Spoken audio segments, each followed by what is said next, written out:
Episode 5 शुरू करने से पहले अगर आपने इसके पहले के 4 एपिसोड नहीं देखे तो मैंने उनकी लिंक डिस्क्रिप्शन में दे रखी है, आप वहां से उन्हें देख सकते हो। अब एपिसोड 5 की शुरुआत में हम एक आदमी को देखते हैं जो लाइव स्ट्रीमिंग कर रहा था। उसने एक आदमी को पकड़ रखा है और वो कैमरे के सामने कहता है कि आज मैं इस मर्डर को सबक सिखाऊंगा। इसके साथ इसका दोस्त भी था जो पूरी तैयारी के साथ बैठा था। ये दोनों अब इस आदमी के चेहरे से कवर हटाते हैं। तभी वो आदमी कहता है कि आखिर तुम कौन हो। स्ट्रीमर कहता है, क्यों तुम्हें डर लग रहा है क्या? सोचो तुम्हारे विक्टिम्स को कितना डर लग रहा होगा जब तुमने उनको सेक्सुअली असॉल्ट करके उनका मर्डर कर दिया। स्ट्रीमर उस आदमी को बहुत ही बुरी तरह से मारने लगता है। तभी यहाँ पर एक दूसरा आदमी आ जाता है। इस आदमी का नाम जे योंग था। वो लाइव स्ट्रीमिंग कर रहे लोगों को मारकर उस बंदी को अपने साथ लेके चला जाता है। रास्ते में वो आदमी जे योंग को थैंक यू कहता है और पूछता है कि आखिर तुम वहाँ पर क्या कर रहे थे। जे योंग अपनी कार के पीछे देख के कहता है कि मैं वहाँ पर कुछ चीज़ें लेने आया था। वो आदमी हंसते हुए कहता है कि आखिर तुम्हें पता भी है कि मैं कौन हूँ। जे योंग कहता है, हाँ मुझे पता है कि तुम कौन हो। वो आदमी कहता है कि तो फिर तुमने मुझे क्यों बचाया। जे योंग कुछ नहीं बोलता। ये देख के वो आदमी सोच में पड़ जाता है। वो आदमी गाड़ी से बाहर निकलने की कोशिश करता है। तभी जे योंग जोर जोर से हंसने लगता है। वो आदमी पूछता है कि आखिर तुम कौन हो। वो आदमी जेयोंग को मारने की कोशिश करता है बट खुद ही बेहोश हो जाता है क्योंकि जेयोंग ने उसे थोड़ी देर पहले पानी पीने को दिया था। होश आने पर वो आदमी देखता है कि उसके हाथ और पैर बंधे हुए थे। जेयोंग ने उसे एक मिस्टीरियस जगह पर बंदी बनाकर रखा था। तभी जेयोंग भी यहाँ पर आ जाता है। वो आदमी चिल्लाकर कहता है कि आखिर तुम ऐसा क्यों कर रहे हो? क्या तुम मुझसे किसी बात का बदला ले रहे हो? जेयोंग कहता है, ऐसी कोई बात नहीं है, मैं तो बस लोगों को मारता हूँ और तुम्हें भी मैं मारने वाला हूँ। इसके बाद जियोंग एक चेनसो लेकर उस आदमी की बॉडी को काटना शुरू कर देता है। वो आदमी जोर जोर से चिल्लाने लगता है लेकिन जियोंग को कुछ नहीं होता और वो एक साइको की तरह जोर जोर से हंसने लगता है। इसके बाद हम चोई को देखते हैं जो जीसू को याद करके रो रहा था। वो मनी मन ठान लेता है कि वो पार को मार देगा। फिर वो डेथ की तरफ देखता है और उसके पास जाकर उसी की बंदूक उस पर तान देता है। वो डेथ को गोली मार देता है और खुद को गोली मारने लगता है लेकिन गोली नहीं चलती। उसे समझ नहीं आता कि ये काम क्यों नहीं कर रही है। तभी उसे रियलाइज होता है कि डेथ उसके पीछे खड़ी है। वो देखता है कि डेथ के माथे पर से गोली का निशान भी हट गया है। वो पूछता है कि आखिर ये कैसे हुआ, क्या तुम मरकर वापस आ गई हो? डेथ कहती है, मैं कभी मर नहीं सकती। चोई उस लड़की से पूछता है कि ये सब तुम्हारा ही प्लान है ना? वो लड़की कुछ नहीं बोलती। तभी चोई रोते हुए कहता है कि तुम तो भगवान हो ना, तो फिर तुमने यीशु को कैसे मरने दिया? वो लड़की कहती है, मैं कोई भगवान नहीं हूँ, यह रूप तो मैंने तुमसे कम्युनिकेट करने के लिए लिया है। तभी वो यीशु के रूप में आ जाती है। ये देख के चोई इमोशनल हो जाता है। डेथ पूछती है कि क्या हुआ, यीशु को मारने का तुम्हें गिल्ट है क्या? वह कहती है कि मैंने कुछ नहीं किया, इस लड़की की किस्मत में उसी समय मरना लिखा हुआ था। चोई रोता हुआ कहता है कि तो क्या यीशु की किस्मत में पार के हाथों ही मरना लिखा था? डेथ कुछ नहीं बोलती और कहती है अब हमें इस गेम का सेकंड पार्ट चालू कर देना चाहिए। डेथ उसे फिर से रिमाइंड करती है कि अगर तुम किसी की जान लेने की कोशिश करोगे तो मैं उस वक्त वहां पर आ जाऊंगी। चोई कहता है तुम मुझे रोकने की कोशिश कर सकती हो। इसके बाद वो लड़की उसे फिर से गोली मार देती है। चोई फिर से अपनी नई जिंदगी में चला जाता है और हम देखते हैं कि वो इस बार जी यूंग की बॉडी में आया है। चोई इधर उधर देख के समझने की कोशिश कर रहा था कि आखिर वो कहाँ पर है। वो जब हॉल में जाता है तब वहाँ पर बहुत ही अजीब अजीब सी पेंटिंग्स लगी हुई थी। तभी उसकी यादें उसे मिल जाती है और चोई को पता चलता है कि वो जिसकी बॉडी में है उसका नाम है जी यूंग। जी यूंग का जन्म एक मिडिल क्लास फैमिली में हुआ था बट उसके पास एक स्पेशल गिफ्ट था। वो बहुत ही टैलेंटेड आर्टिस्ट था लेकिन उसे उसके टैलेंट के लिए कभी रिकग्नाइजेशन नहीं मिला। एक दिन वो अकेला कहीं से वापस घर पर जा रहा था। तभी एक लड़की उसके सामने बिल्डिंग से कूद कर सुसाइड करती है। वो पास में जाकर उस लड़के को देखता है और उसे देखते ही उसके अंदर कुछ ट्रिगर होता है।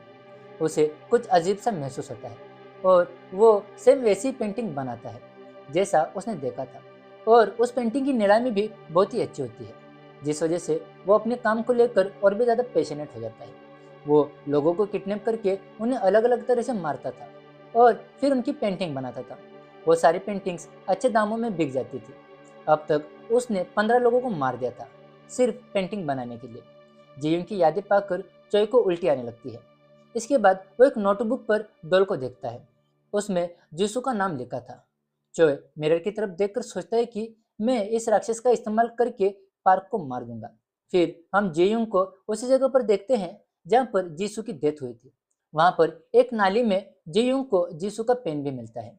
वो उस रात को याद करता है जब एक्सीडेंट हुआ था। मरने से पहले उसने पार्क को अपने आदमी से बातें करते हुए सुना था। पार्क उसे कह रहा था कि वो इस एक्सीडेंट का इल्जाम अपने ऊपर ले ले, क्योंकि ये बात अगर मेरे पिताजी को पता चल गई तो वो मुझे कंपनी से निकाल देंगे। पार्क ने अपने आदमी को लालच भी दिया था। पार्क ने कहा कि मैं तुम्हें किसी और कंपनी का सीईओ बना दूंगा। वो आदमी रेडी हो जाता है और कार के डैशकैम में लगे मेमोरी कार्ड को नाले में फेंक देता है।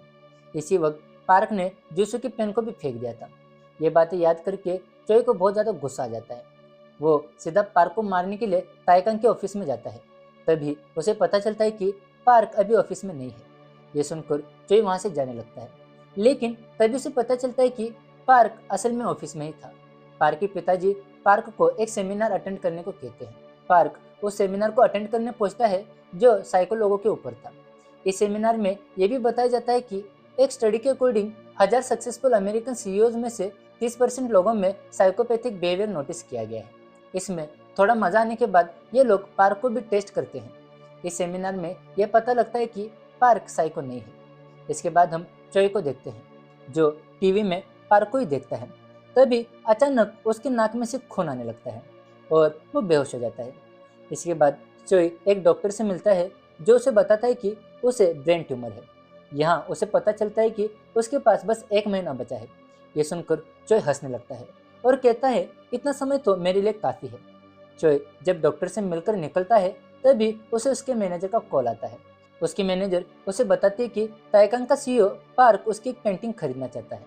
ये सुनकर चोई तुरंत गैलरी में पहुंचता है और उसके सामने पार्क खड़ा था जो एक लाल तस्वीर को देख रहा था। चोई जब पार्क से मिलता है तो पार्क उसे इस पेंटिंग का मतलब पूछता है। तभी चोई उसे कहता है कि मैंने इस पेंटिंग को 5 लोगों के रियल ब्लड से बनाया है। इस पेंटिंग में यह बताया गया है कि 5 लोगों की डेथ कैसे एक दूसरे से कनेक्टेड है। तभी पार्क उसे पूछता है कि तुम्हें क्या लगता है मैं इस पेंटिंग से इतना ज़्यादा अट्रैक्टेड क्यों हूँ। तभी चोई कहता है कि मैं भी, हम दोनों एक जैसे हो। पार्क उसे हैरानी से देखने लगता है। तभी चोई उसके पास आकर उसे कहता है कि मैं भी तुम्हारे तरह लोगों की जान लेता हूँ। पार्क चौंक जाता है। ये देख के चोई कहता है कि मैं तो बस मजाक कर रहा था। तभी चोई को पता चलता है कि इस पूरी गैलरी में इन दोनों के अलावा और कोई नहीं था। वो अपने पॉकेट में से एक चाकू निकालकर पार्क को मारने की सोच रहा था। तभी एक लड़की आकर पार्क को कहती कि आपको चेयरमैन बुला रहे हैं। पार्क वहां से जाने लगता है। तभी चोई उसे उसका एड्रेस पूछता है और कहता है कि ये पेंटिंग मैं वहां पर डिलीवर कर दूंगा। और इसके बाद वो पार्क को अपने स्टूडियो में आने का इनविटेशन देता है। वो कहता है कि मैं तुम्हारे लिए एक स्पेशल पेंटिंग बनाऊंगा। पार्क ये सुनकर मान जाता है।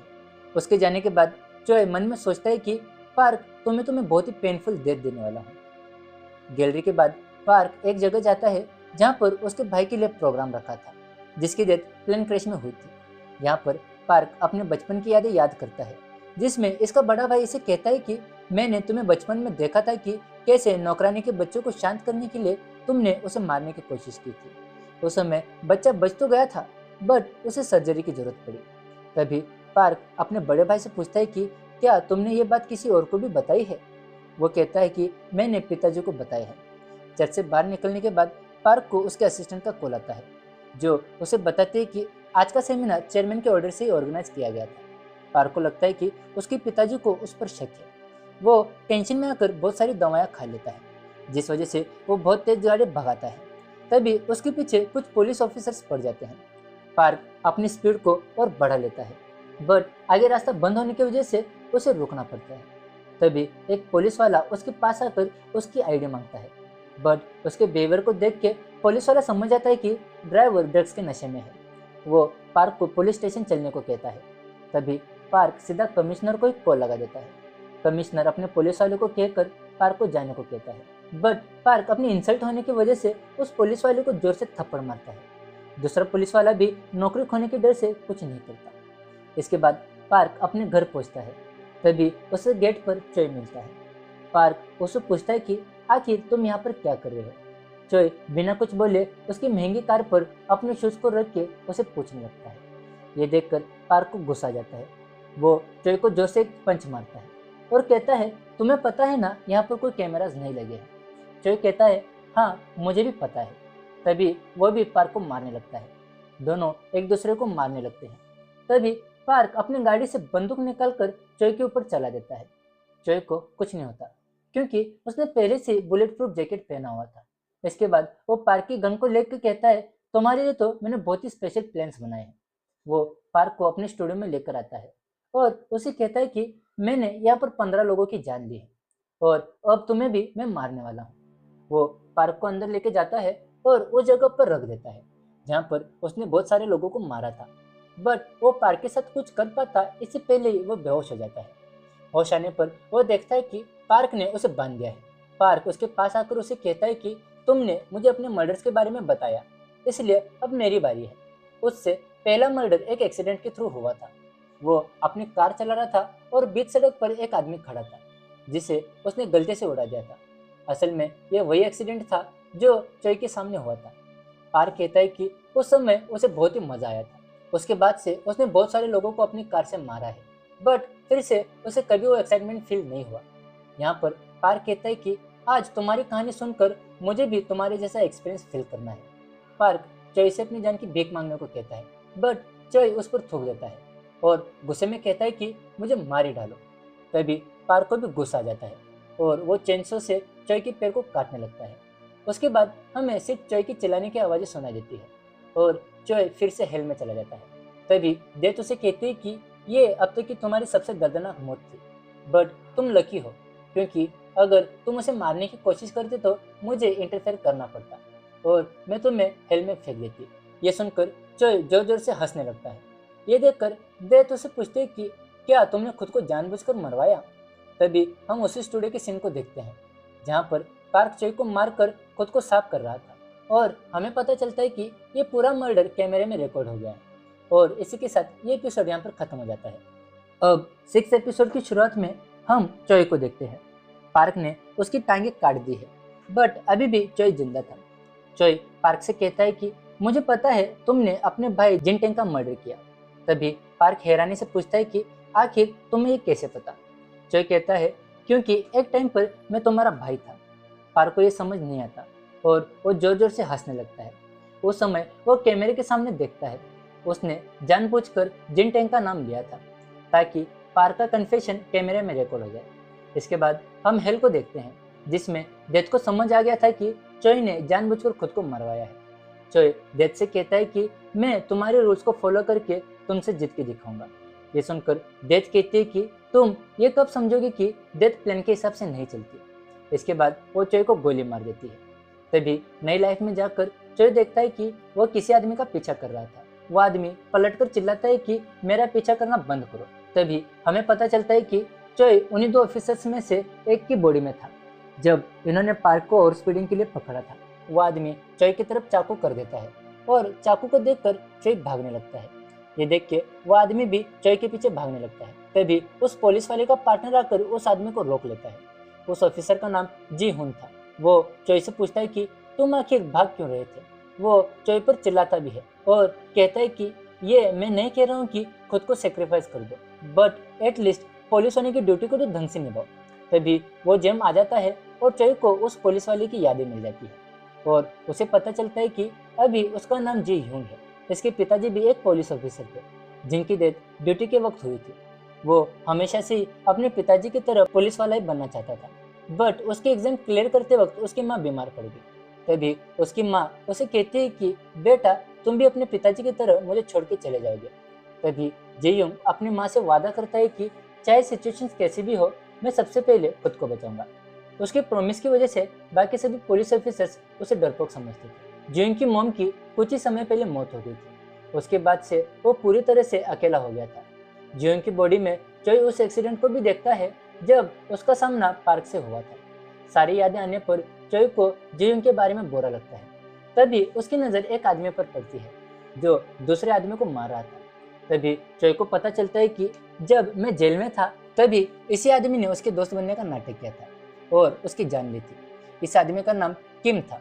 चोई किम के पास जाकर उसे उसके नाम से बुलाता है। किम चिल्ला के पूछता है कि आखिर तुम कौन हो? तभी चोई कहता है कि मेरा चेहरा थोड़ा बदल जरूर गया है, लेकिन मैं ताइसंग हूँ। किम कहता है कि ये क्या बकवास कर रहे हो? ताइसंग को तो मैंने खुद अपने हाथों से मारा था। किम को पता नहीं था, बट उसने सबके सामने अपने क्राइम को कबूल कर लिया था और वहाँ पर खड़े कुछ लोगों ने उसे रिकॉर्ड भी कर लिया था। किम चाकू लेकर जब चोई की तरफ बढ़ता है, चोई उसका चाकू लेकर उसे जमीन पर पटक देता है। तब तक कुछ और पुलिस वाले वहाँ पर आ जाते हैं। वहाँ पर खड़े सभी लोग चोई के लिए तालियां बजाने लगते हैं। जीहुन भी शौक होकर ये सब कुछ देख रहा था। तभी कोई तो इस वीडियो को सोशल मीडिया पर अपलोड कर देता है। जीयुन के साथ काम करने वाले पुलिस ऑफिसर्स को तो विश्वास भी नहीं हो रहा था कि ये जीयुन कर सकता है। चोई इसके बाद अपने साथी को लेकर जिसुन के स्टूडियो में पहुंचता है। वहां पर वो रिकॉर्डिंग रूम में जाता है और जिसु की पेन के साथ साथ सारे एविडेंस को भी ले लेता है। उसमें जीयुन का मर्डर होते हुए का भी वीडियो था। चोई अपने साथी को बताता है कि इस आर्टिस्ट की आदत थी कि सभी मर्डर्स को रिकॉर्ड करना। चोई पार्क के एविडेंस वीडियो को अपने पास ले लेता है। फिर बाकी के ऑफिसर्स भी यहाँ पर आ जाते हैं। तभी उन्हें पूरे घर में खून के एविडेंस मिलते हैं। दूसरी तरफ हम पार्क को देखते हैं। उसके असिस्टेंट उसके पास कुछ डॉक्यूमेंट लेके आती है। तभी वो कुछ सोच रहा था और अपने असिस्टेंट को डिनर पर चलने को कहता है। वो अपने असिस्टेंट को लेकर जीयुन की स्टूडियो पहुंचता है, बट वहाँ पर पहले से पुलिस वाले थे। चोई पार्क की गाड़ी को आगे जाने से रोकता है।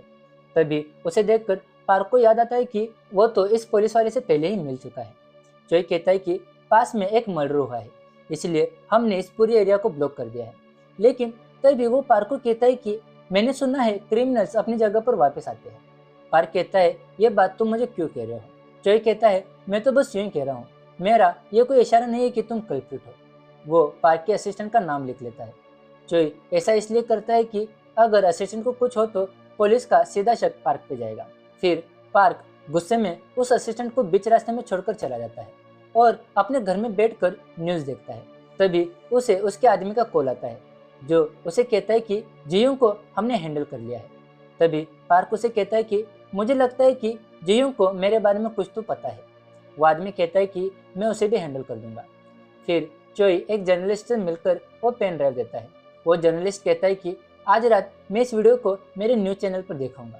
इसके बाद हम पुलिस स्टेशन के बाहर का सीन देखते हैं, जहाँ पर चोई का साथी उसे कहता है कि मैंने तुम्हें उस स्टूडियो में कुछ वीडियोस डिलीट करते हुए देखा है। वो उन वीडियोस के बारे में पूछता है। तभी चोई कहता है कि वो वीडियोस उस आदमी के थे जिसने जियों को मारा था। चोई उसे ये भी बताता है कि मर्डरर पार्क ही था। चोई कहता है कि अगर हम उन वीडियोस को पुलिस स्टेशन लेके आते तो पार्क के आदमी जो पुलिस वाले हैं उन वीडियोस को डिलीट कर देते। उसे सजा दिलवाने के लिए ही मैंने ऐसा किया है। तभी जीहुन एक औरत की तरफ देख के कहता है कि ये फिर से आ गई।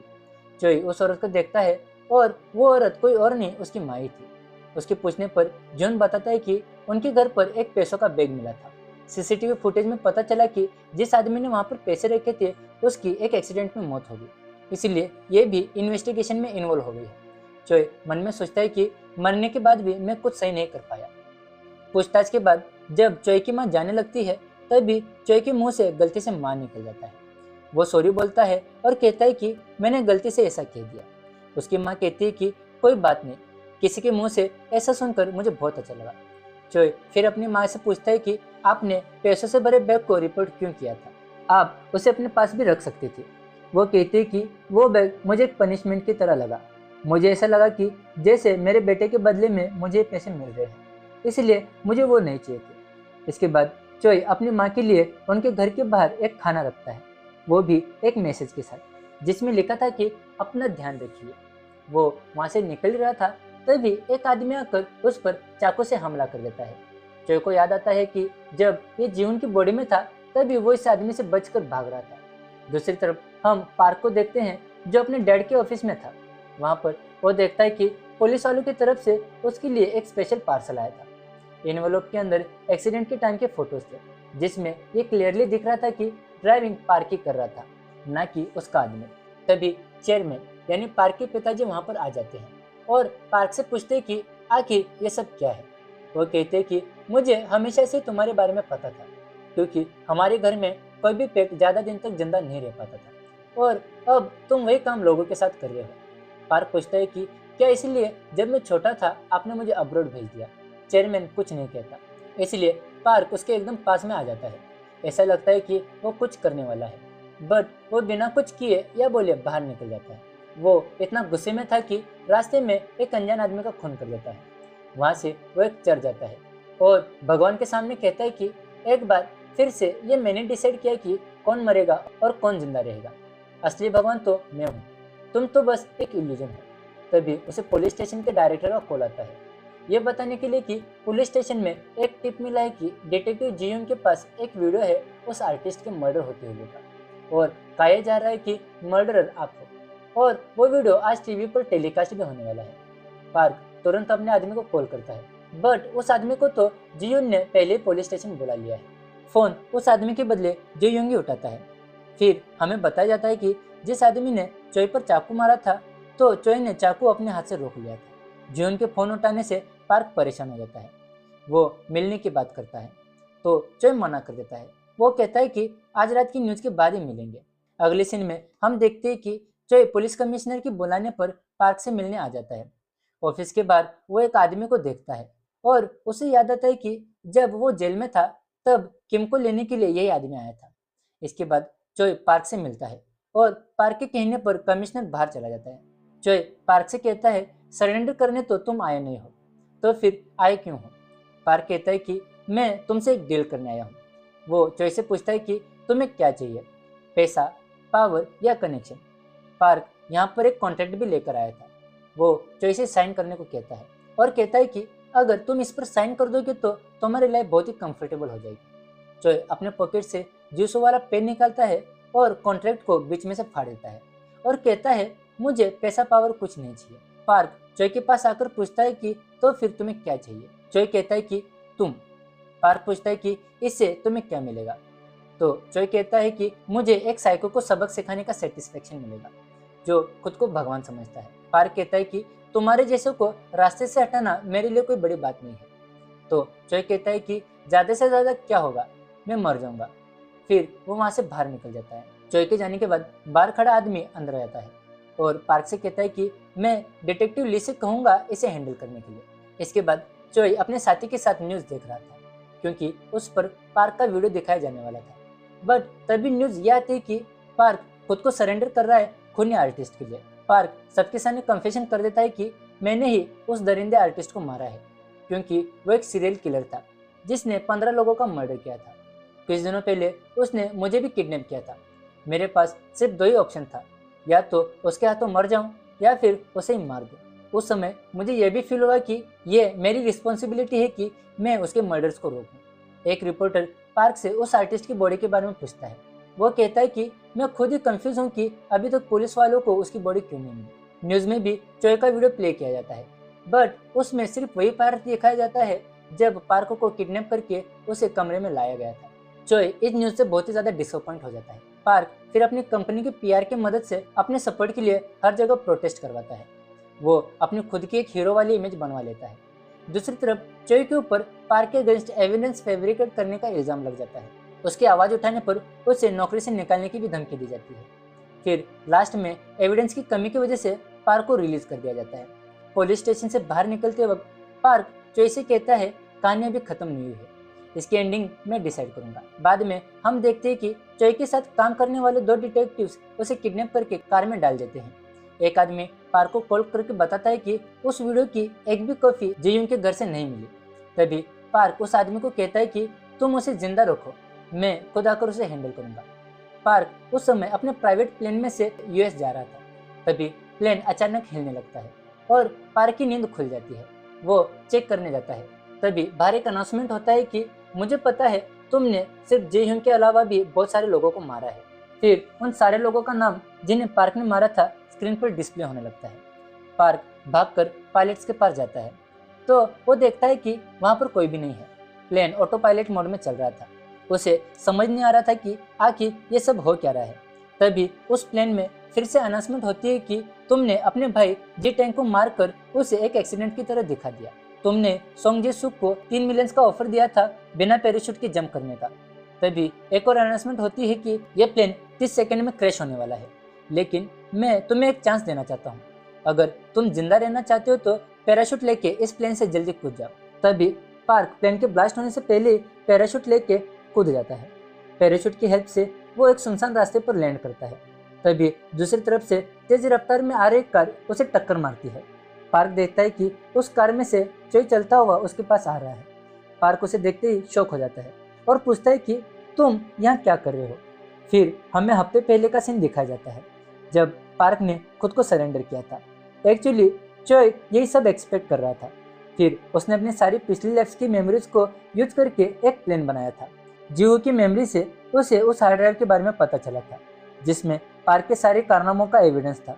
जिनटेंग की मेमोरी से उसे पता चला कि पार्क अपनी एंजाइटी की दवा अपने पेन में रखता है, तो उसने उन दवाओं को नींद की गोली से बदल दिया। अपने पार्टनर की मदद से ही वो उन डिटेक्टिव से बच पाया था। जीहू की एबिलिटी से उसने प्लेन में बॉम्ब इंस्टॉल किया था और प्लेन स्टार्ट भी किया था। सॉन्ग की मेमोरी यूज करके उसने सही समय पर प्लेन से जंप किया।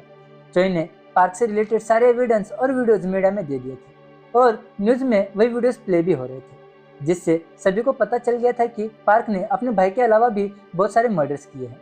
चोई अब पार्क से कहता है कि एंडिंग डिसाइड करने वाले सिर्फ तुम नहीं हो, और वैसे भी सारी अच्छी स्टोरीज में भी ट्विस्ट होते हैं।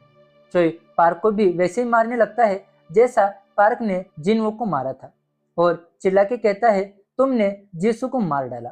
चोई पार्क को मारकर हेल जाने के लिए रेडी था, तभी डेथ उसे रोकने के लिए वहां पर आ जाती है। बट उससे पहले चोई की पॉकेट में से जीसू का पेन नीचे गिरता है। उसे देखकर चोई रुक जाता है और उसे जीसू की याद आने लगती है, जो हमेशा से ही उसके लिए हैप्पी एंडिंग चाहती थी। तभी चोई के मन से पार्क को मारने वाली बात हट जाती है, इसलिए डेथ भी वहां से गायब हो जाती है। इसके बाद चोई पार्क को वैसी हालत में छोड़कर जाने लगता है, बट पार्क पीछे से उसे मारने के लिए दौड़ता है। बट जोर की हवा चलने की वजह से पार्क पैराशूट के साथ उड़ जाता है और पीछे आ रहे ट्रक से टकरा जाता है, और इसी के साथ ये एपिसोड यहाँ पर खत्म हो जाता है। तो दोस्तों, ये थे डेथ्स गेम के एपिसोड 5 और 6। आपको ये एपिसोड्स और मेरी ये वीडियो कैसी लगी आप जल्दी से कमेंट करके बताइए। मिलते हैं आप सभी से फिर से अगली वीडियो में, तब तक के लिए देखते रहिए सिनेमापंथी।